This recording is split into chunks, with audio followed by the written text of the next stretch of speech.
Eles podem adormecer durante séculos e depois acordar com uma fúria terrível.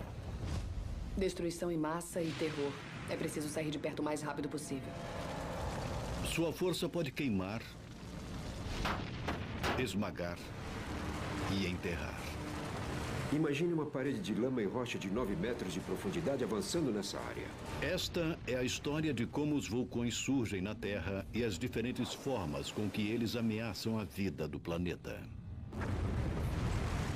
A ciência e a força surpreendente dos vulcões fatais.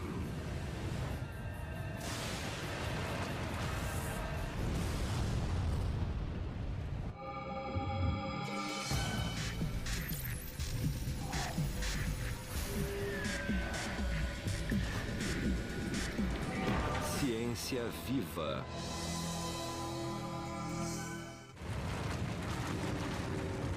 Nos últimos 2000 anos, mais de 1/4 milhão de pessoas foram mortas pelas armas letais do arsenal mortífero dos vulcões. Existem muitas formas dos vulcões matarem. Os vários perigos incluem gases tóxicos e misturas de rocha, quente e gás que saem do vulcão. Muitas vezes, as cinzas atiradas no ar cobrem as coisas e, especialmente se estiverem molhadas, derrubam vários prédios. O fluxo de lama pode causar muita devastação. Os fluxos piroclásticos são particularmente bem perigosos. Isso pode resultar na combustão de material que encontram, como madeira, vegetação, casas. As vítimas de vulcões vão de seres humanos à extinção em massa de toda uma espécie. Existem pelo menos 10 grandes formas dos vulcões causarem destruição e morte. Número 10. Lava. Quando eu era pequena, a lava me assustava porque parecia ser muito quente. E eu só pensava no que aquilo poderia fazer com uma pessoa.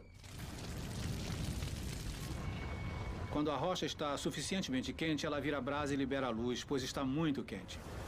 Quando vermelha, pode estar a cerca de 870 graus Celsius. Esse é o tipo de incandescência que vemos no queimador do fogão. Ao se tornar progressivamente mais laranja, chega a 980 graus Celsius e quando fica da cor amarela, está aproximadamente entre 1.100 a 1.200 graus. Acima do solo chama-se lava. Dentro da Terra, o mesmo material se chama magma. O magma é simplesmente a rocha derretida com gases dissolvidos dentro dela. Magma ou lava, sua origem principal fica a 5.000 quilômetros abaixo de nossos pés. O núcleo da Terra é uma bola radioativa maior do que Marte, com mais de 7.000 quilômetros, com uma temperatura de mais de 6.000 graus Celsius, mais quente do que a superfície do Sol. Embora o calor do núcleo diminua quando sobe através da Terra, ainda pode chegar a 1.100 graus no manto. Há uma batalha constante entre o calor tentando derreter a rocha e a pressão tentando manter a rocha sólida. Em quase todos os lugares, a pressão vence, mas em áreas próximas da superfície, a pressão pode diminuir e a rocha pode sucumbir ao calor. A 1.600 quilômetros, mais ou menos, da superfície, então esse calor começa a fundir as rochas. E a rocha fundida, ou magma, então sobe para a superfície. O magma, que contém metais como magnésio, ferro e alumínio, mais oxigênio, carbono, enxofre e silício, é menos densa do que a rocha ambiental. Ela é elevada por flutuação, às vezes com força suficiente para romper a crosta da Terra. Se o magma do manto migrar para dentro da crosta terrestre, pode fazer a crosta derreter. Escoando dos chamados pontos quentes, quantidades de magma sobem continuamente, caem e resfriam, criando camada por camada, montanhas, ilhas e vulcões.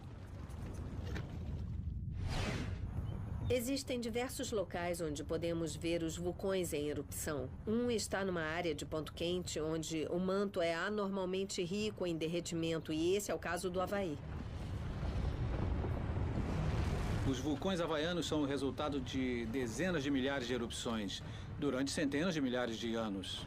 A lava que sobe dos pontos quentes é fluida, espalhando-se largamente em torno do conduto para formar um vulcão escudo. São chamados de escudos porque eles têm flancos muito pequenos e parecem com um escudo de guerreiro emborcado. Em qualquer vulcão, quando a rocha fundida cheia de gás chega à superfície, ela cria um reservatório crescente chamado de câmara magmática. Na medida em que essa cavidade de rocha incandescente cresce, a pressão sobe e a câmara se torna uma prisão da qual o magma se esforça para escapar. Você sacode um refrigerante para que o gás saia da solução no refrigerante. Mas o gás não tem por onde sair, então você o abre. Então o gás joga o refrigerante para fora, às vezes violentamente.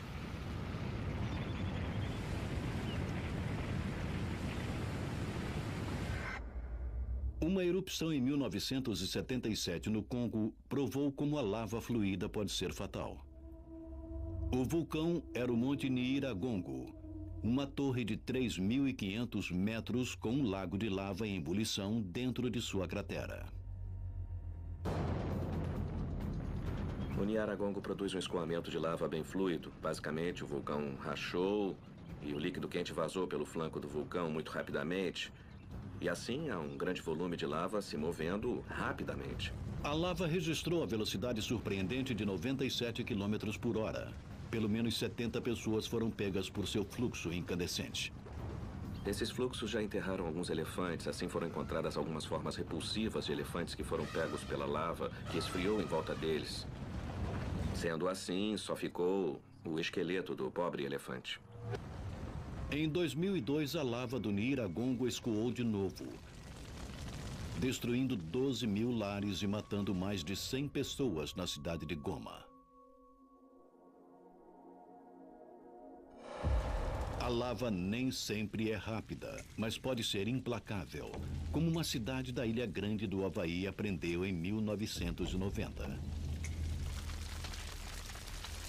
Havia mais de 100 casas na comunidade de Kalapana.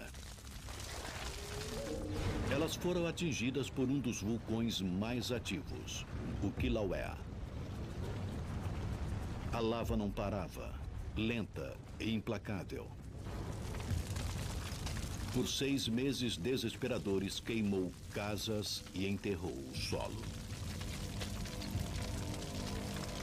Imaginem um caminhão basculante de tamanho normal de lava escoando por segundo.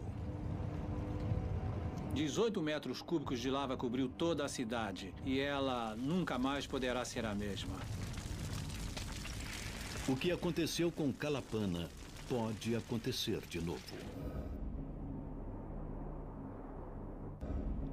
Os vulcanólogos na Ilha Grande também se preocupam com o Mauna Loa, o maior vulcão da Terra.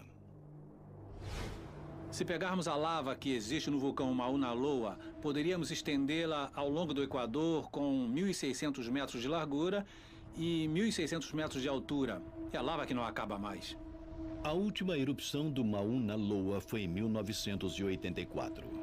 Quando a lava transbordou, a maior cidade da Ilha Grande estava exatamente no caminho potencial da destruição.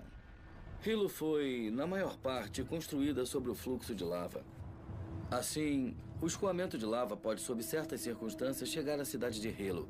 Tem que ser uma erupção muito duradoura para isso, mas pode acontecer.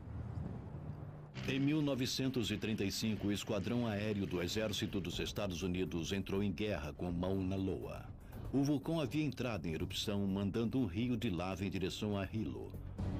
Uma frota de bombardeiros foi enviada para golpear o flanco norte com 220 quilos de explosivos numa tentativa de bloquear o fluxo de lava e desviá-la da cidade.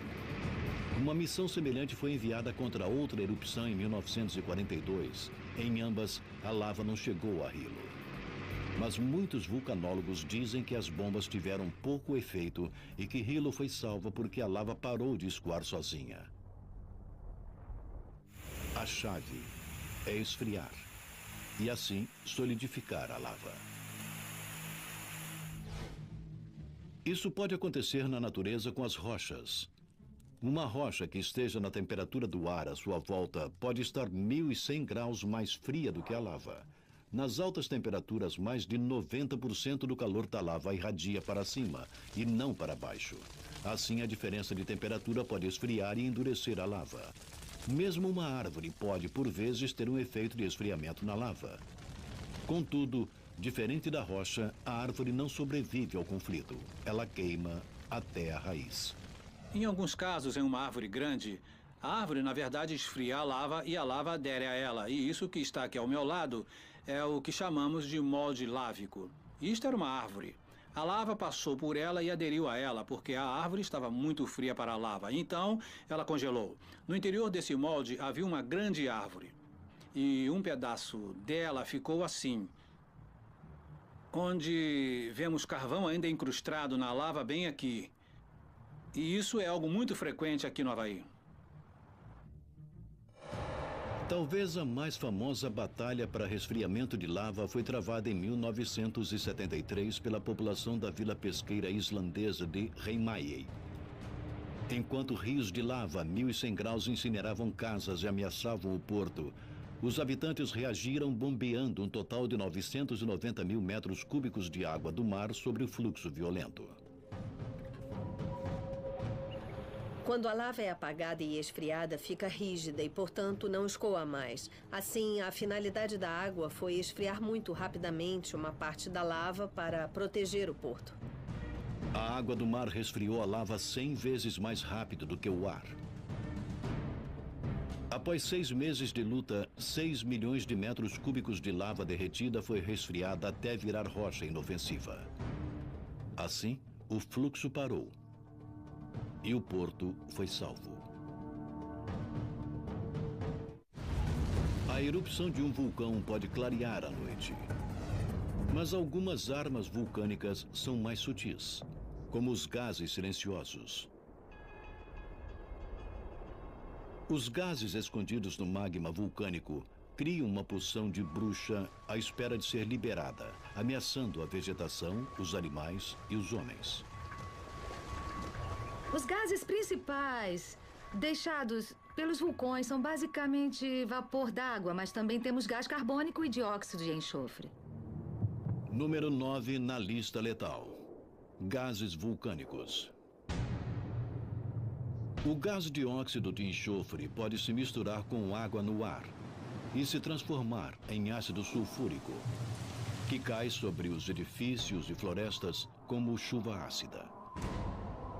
Um dos gases vulcânicos mais perigosos é o assassino inodoro e incolor gás carbônico.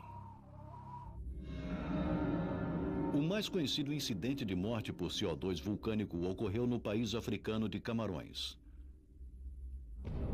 Naios é um lago em uma cratera vulcânica quase 213 metros abaixo da superfície.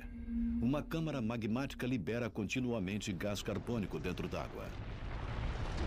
Na noite de 21 de agosto de 1986, uma nuvem de gás carbônico de 900 metros de extensão subiu para a superfície. Sendo mais pesada do que o ar, a nuvem da morte se arrastou pelas cidades abaixo, sufocando centenas enquanto dormiam. O gás carbônico escapou daquele lago e se moveu muito perto do solo. E matou silenciosamente os moradores que estavam dormindo, cerca de 1.700 pessoas.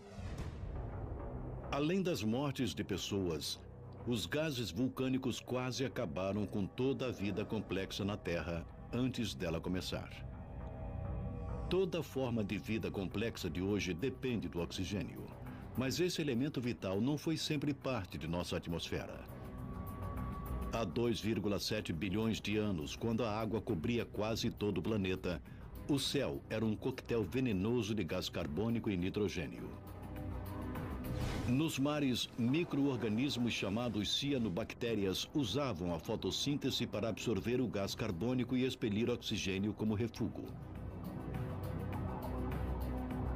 Esse oxigênio deveria ter subido à superfície para ser absorvido na atmosfera. Mas alguns cientistas acham que os gases de vulcões submarinos, principalmente sulfato de hidrogênio, reagiram com oxigênio, formando assim ácido sulfúrico. Desta forma, os vulcões estrangularam a vida complexa na infância. Mas a vida teve uma segunda chance. 200 milhões de anos mais tarde, uma subelevação planetária literalmente elevou muitos desses vulcões das profundezas, como parte da primeira grande expansão da terra firme. Com menos vulcões submarinos para capturá-lo, o oxigênio finalmente flutuou livre para enriquecer a atmosfera, dando início à evolução da vida multicelular sobre a Terra.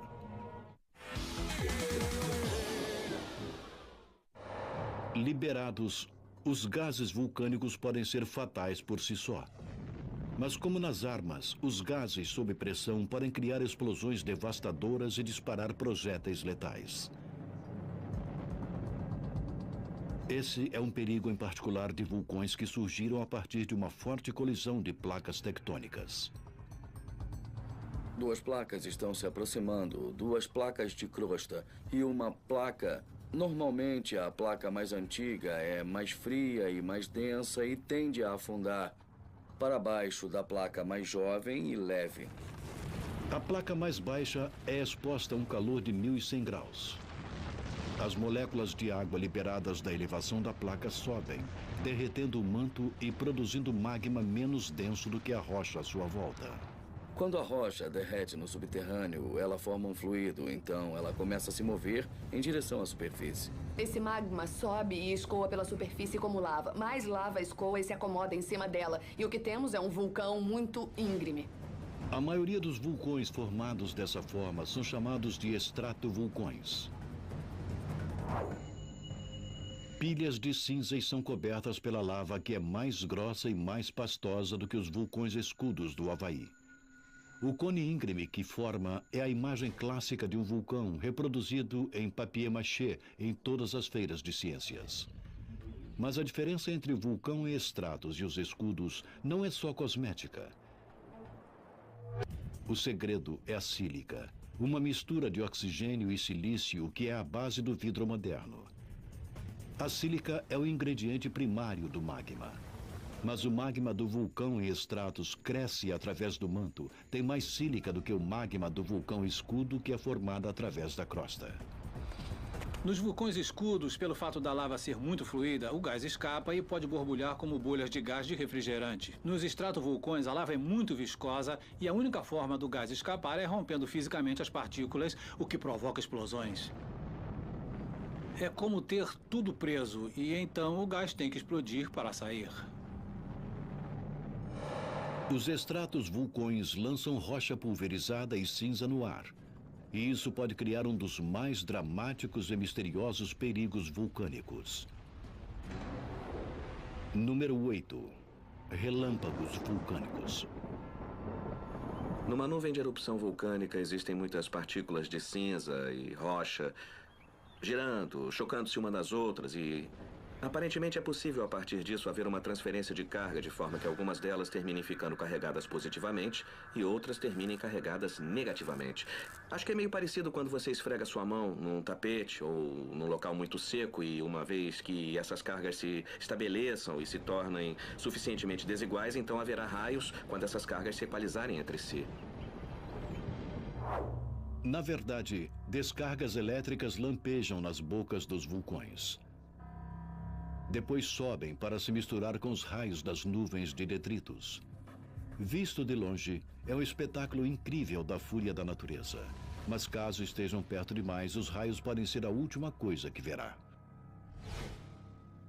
Desde 1999, 4 turistas nas encostas do Monte Etna, na Itália, morreram. O sistema nervoso deles foi totalmente sobrecarregado por uma carga elétrica violenta.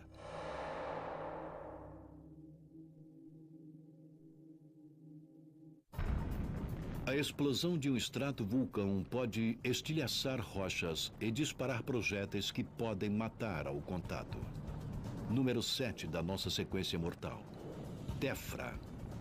Tudo que sai da boca do vulcão que seja lançado no ar, nós chamamos de tefra. A tefra pode ser tão fina quanto 1/4 de centímetro. E a tefra pode ser tão grande quanto um carro pequeno. Blocos de tefra podem ser atirados a mais de 800 metros de uma cratera em erupção. Eu estava a cerca de 1.500 metros de distância da cratera principal do Etna, quando vimos o que parecia ser uma nuvem de erupção. O vulcão resolveu dar um pequeno arroto e expeliu blocos antigos, rochas antigas que, na verdade, nem estavam quentes, mas elas caíram nas cabeças dos turistas que estavam em volta da cratera.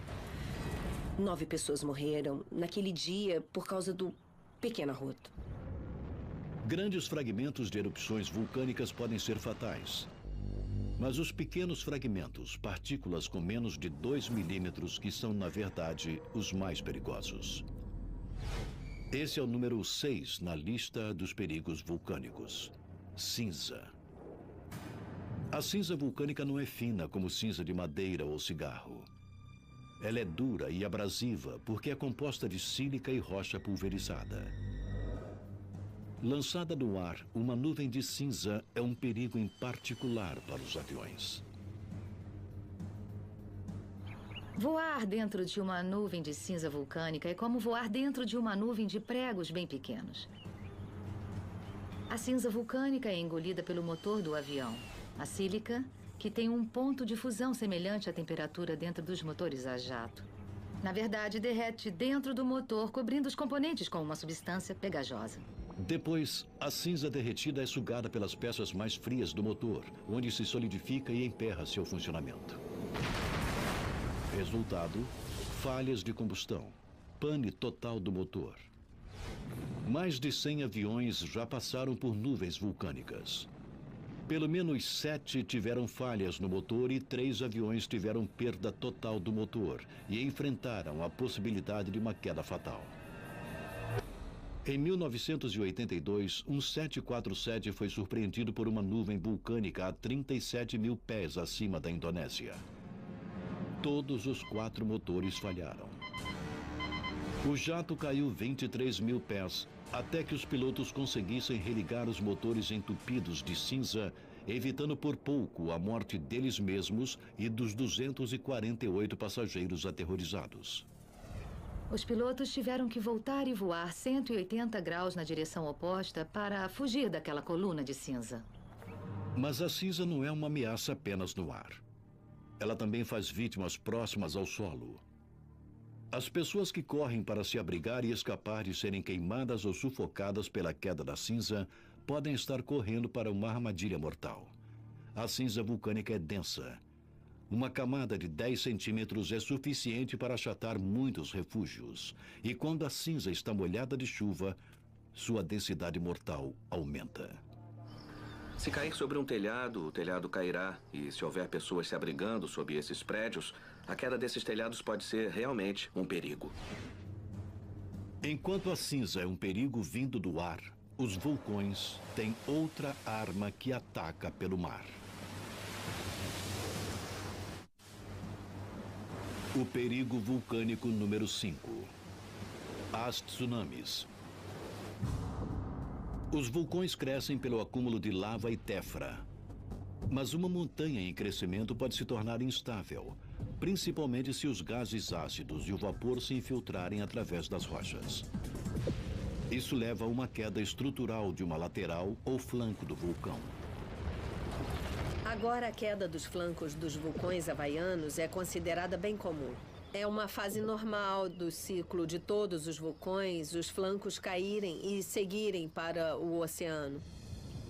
Quando se jogam pedaços de coisas grandes no oceano, há uma pancada na água.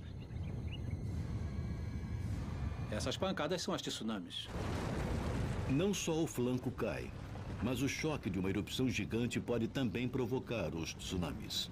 Em 1883, o Krakatoa, na Indonésia, provocou ondas de 37 metros de altura. A erupção de Krakatoa foi equivalente a cerca de 200 megatons de TNT ou 10 mil bombas de Hiroshima. Os tsunamis do Krakatoa destruíram 295 vilas costeiras.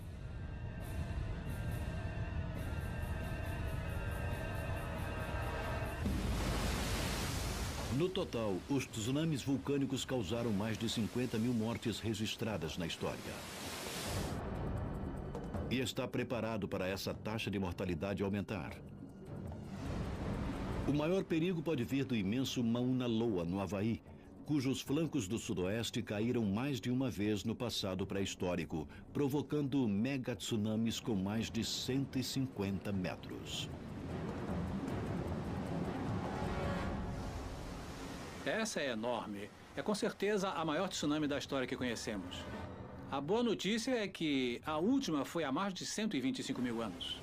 A má notícia é que nada na Terra poderia impedir que outro mega-tsunami do Mauna Loa atingisse a Ilha Grande.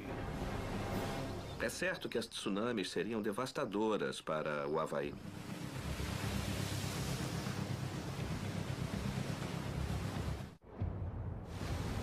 Lahar é a palavra indonésia para fluxo de lama. Um perigo em particular em vulcões altos o suficiente para serem cobertos por neve, gelo ou mesmo geleiras. O perigo vulcânico número 4. Lahar. Basicamente, um lahar é um fluxo vulcânico torrencial, uma mistura de lama, cinza e rochas. Ele vai carregando todo o material que está escoando, rochas, lama, árvores. Os lahars são assustadores. Os efeitos fatais dos lahars foram vistos na Colômbia em 1985. O vulcão nevado Del Ruiz, coberto por uma geleira, entrou em erupção depois de 140 anos de silêncio. Cinza e gás se estenderam por 30 quilômetros durante a noite. Um calor de 1.100 graus derreteram mais de 17 bilhões de metros cúbicos de gelo da geleira, criando um lahar incontrolável que invadiu a cidade de Armero, matando pelo menos 23 pessoas. Nevado del Ruiz foi um chamado de alerta para os geólogos que estudavam outro vulcão na Cordilheira das Cascatas, na América do Norte. O Monte Rainier. O Rainier se localiza em uma área populosa. O Rainier está sob uma geleira 3 vezes o tamanho da de Nevado del Ruiz. Nós temos 4 quilômetros cúbicos de neve e geleira constante sobre o Monte Rainier. Isso é tanto quanto todos os outros vulcões das cascatas juntos. A combinação de elementos quentes em erupção, neve e gelo derretidos são fatores potenciais para os lahars. O professor de Ciências da Terra, Pat Pringle, passou décadas procurando evidências da história de lahars gigantescos do Rainier. Meu palpite é que esse fluxo tem provavelmente cerca de 2.000 anos.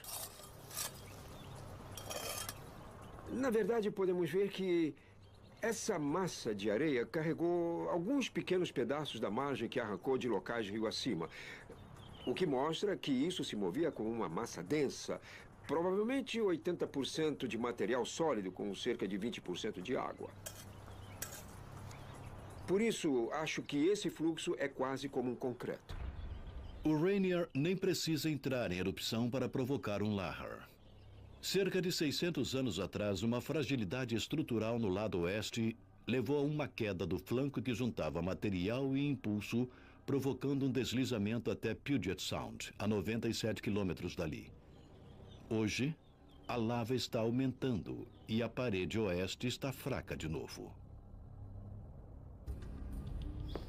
Nós temos terremotos no Monte Rainier o tempo todo e, dependendo do tamanho, o nosso medo é que um dia ele provoque um colapso da estrutura na área fragilizada. Outro colapso no Rainier poderia provocar outro lahar fatal. Esse lahar provavelmente seguiria o mesmo trajeto de 600 anos atrás. Mas o antigo deserto contém agora dezenas de milhares de vidas, lares e empresas, todos em risco. Estamos seguindo para o vale do rio Puyallup, e essa é a velocidade que o fluxo de lama atingiria quando escoasse do Monte Rainier. Imagine uma parede de lama e rocha, com 9 metros de profundidade, vindo para essa área. É assim que seria. Ele teria soterrado todo esse vale de uma parede a outra do vale, mais de 1,5 quilômetros. Nada poderia deter um próximo e grande lahar do Monte Rainier. E nada poderia defender o porto de Tacoma. O porto de Tacoma é o 6º maior porto do mundo. E para nós de Washington, é o portão para o Alasca e para a Ásia. A gerente de emergências do município de Pierce, Jody Woodstock, sabe o que um Lahar do Monte Rainier poderia fazer ao porto. Lama e detritos bloquearia o tráfego de navios por meses. A economia do Noroeste ficaria arrasada, enviando ondas de choque financeiro por todo o mundo. Mas no caso de um Lahar, já foram feitos planos para tentar minimizar o sacrifício humano. O Centro de Operações de Emergência do Estado de Washington ativará sirenes por todo o vale. Nós ativaremos basicamente um sistema reverso de emergência que telefonará para todas as casas e empresas do vale e assim teremos um alerta amplo para que as pessoas se afastem cerca de 15 metros do fundo do vale e isso salvará suas vidas. Poucos duvidam que a região das cascatas precise se preparar para um possível desastre futuro. O Monte Rainier e outros vulcões das cascatas entrarão em erupção de novo. A questão não é se, mas quando.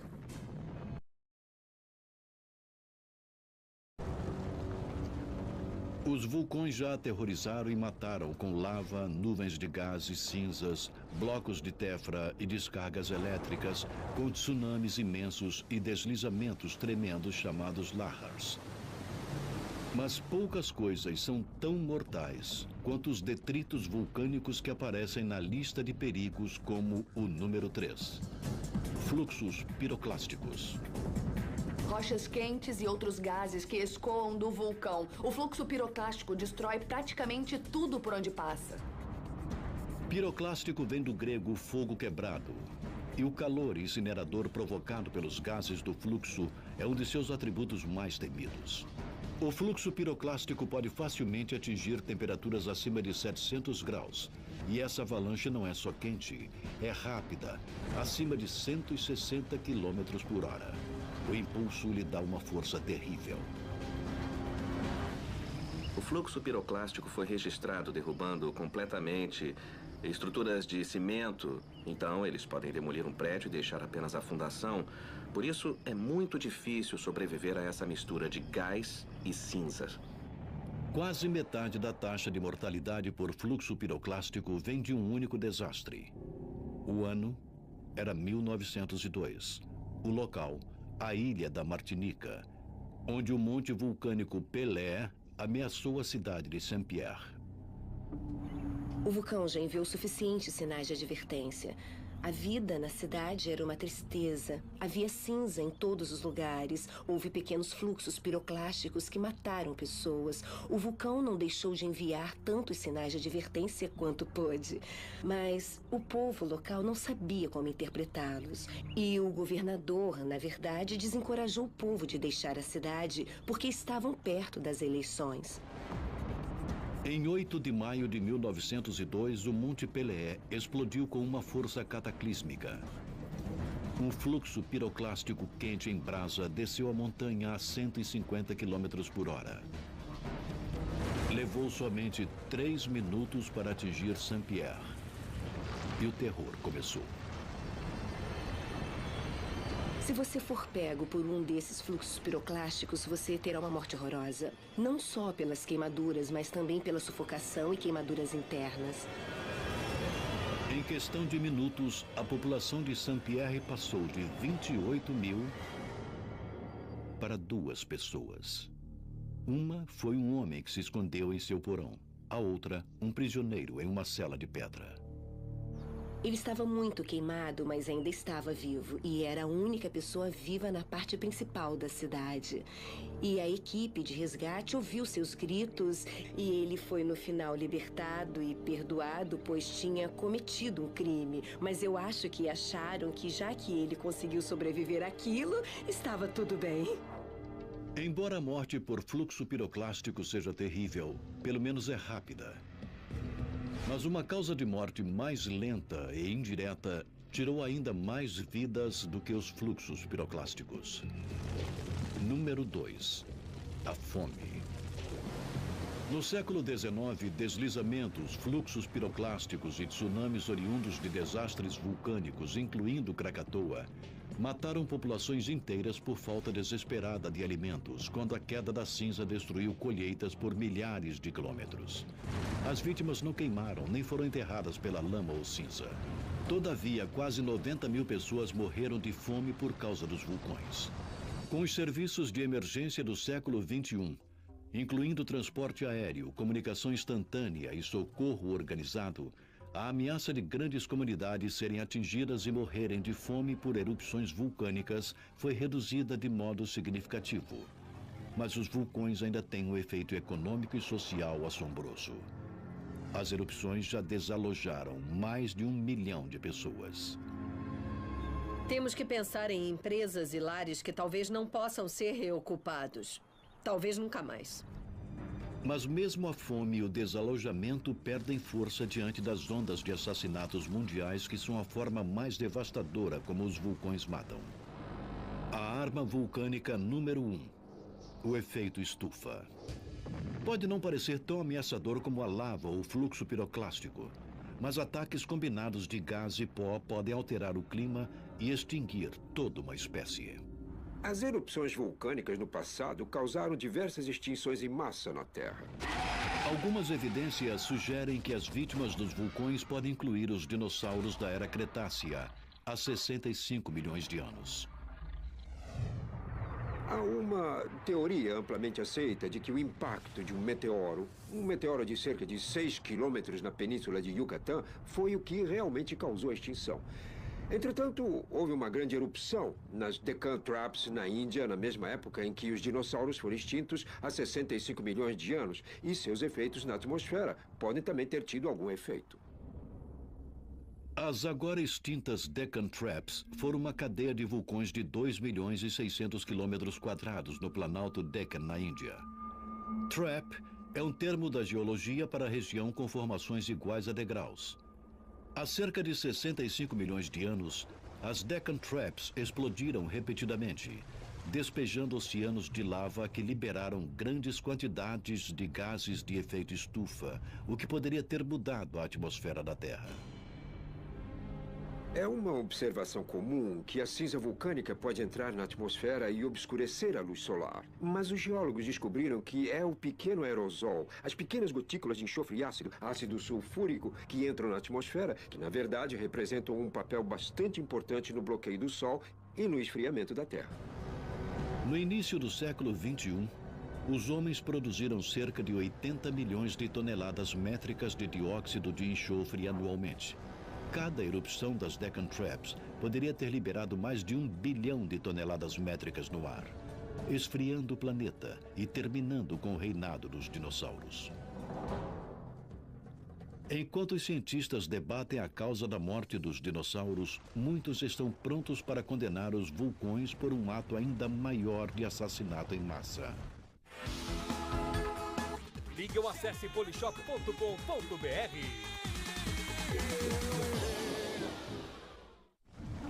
Algo terrível aconteceu ao redor do mundo há 251 milhões de anos.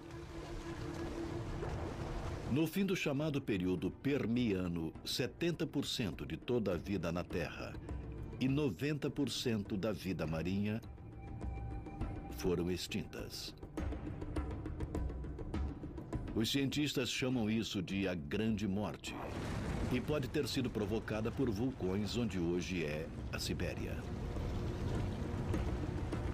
O chamado fim da extinção em massa permiana há 251 milhões de anos pode muito bem ter sido causado pela erupção das traps siberianas. O fluxo de lava escondido produziu basicamente tanto gás carbônico que mudou radicalmente a atmosfera da Terra. Há a possibilidade de que a cinza vulcânica tenha, na verdade, diminuído a temperatura da Terra drasticamente, de forma que os animais e plantas da época não conseguiram mais existir e foram extintos. Uma demonstração da mudança climática vulcânica foi vista em 1991, quando o Monte Pinatubo arremessou 20 milhões de toneladas de dióxido de enxofre 30 quilômetros no céu sobre as Filipinas. A nuvem circundou o globo em 3 semanas. A umidade atmosférica transformou o dióxido de enxofre em ácido sulfúrico, que refletiu os raios de sol e reduziu a temperatura média da Terra em cerca de 2 graus por mais de 2 anos. Pinatubo foi apenas um vulcão. Muitos outros explodindo juntos poderiam ter um impacto global muito maior.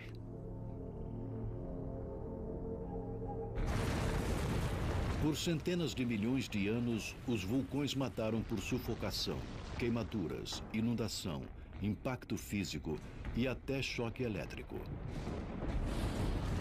Mesmo assim, essa não é toda a história. Os vulcões podem destruir muitas propriedades, podem destruir vidas, mas também podem criar uma nova vida. Na Ilha Grande do Havaí, Kilauea vem criando novas terras desde 1986. Quando a lava escoa para o oceano, ela esfria e o Havaí tem um novo litoral. Muito embora o vento e as ondas possam desgastar a terra, o vulcão parece ter um suprimento sem fim de material novo. Se as ilhas crescerem continuamente, elas desmoronam. Assim, para manter uma ilha tão grande quanto a Ilha Grande, ela tem que continuar a ser coberta de lava. E embora a cidade de Kalapana tenha sido enterrada pela lava do Kilauea no ano de 1990, a área irá, um dia, ficar verde outra vez, como também irão outros locais devastados pela lava. Nós estamos em uma área que é chamada de área devastada. Eu não gosto da expressão, eu acho que é uma mudança e não devastação, mas estamos presos ao nome.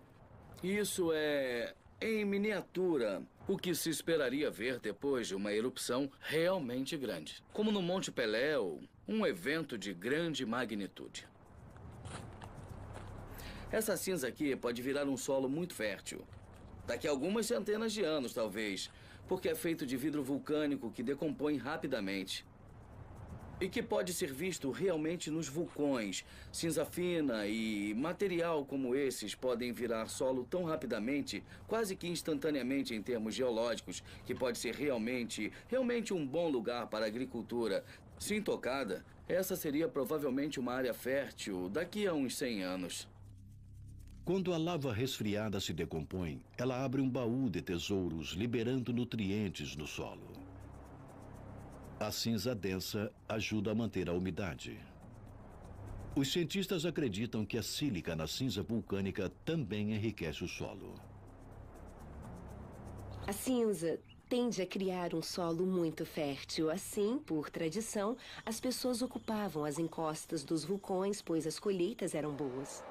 Hoje, 600 milhões de pessoas, mais do que em qualquer época da história, vivem próximas a vulcões que poderiam acabar com suas vidas com um pequeno ou nenhum aviso. Existem muitos benefícios resultantes de uma associação com um vulcão, mas é preciso aprender a viver com o perigo. Os vulcões são doadores de vida e negociantes da morte. E aqueles que vivem à sua sombra devem torcer todas as manhãs para que as poderosas montanhas poupem suas vidas por mais um dia.